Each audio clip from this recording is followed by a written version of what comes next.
malikot ang inyong imahinasyon, sa unang tingin marahil iba ang una ninyong maiisip dito.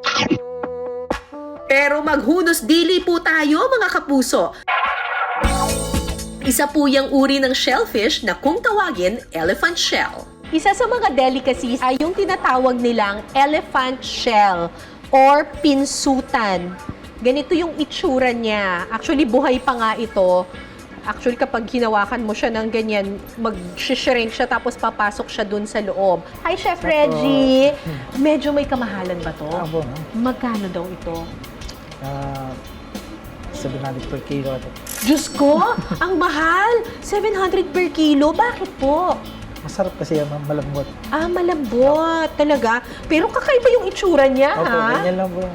So, may mga naniniwala na aphrodisiac din daw itong elephant shell na ito, kaya marami ring umu-order. So, ano siya?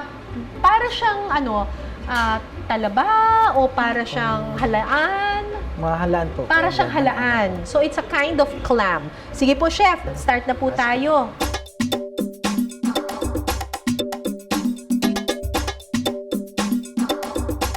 Igigisa muna ang bawang, luya, sibuyas, at onion leeks.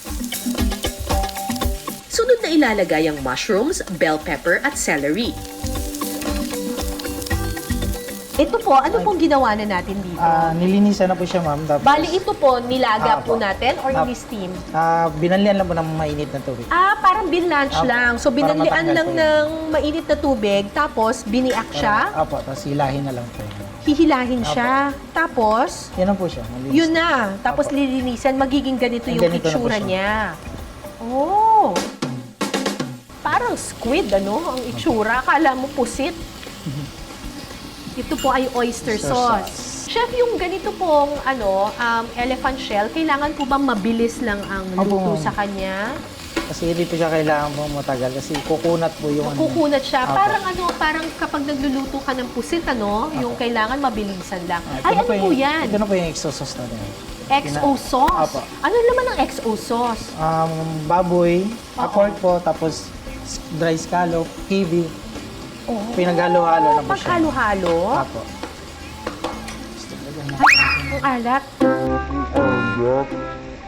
Medyo nga alam ko siya, may malat-alat. Na maanghang. Apo. Pagkatapos, lalagyan ito ng kaunting chicken stock.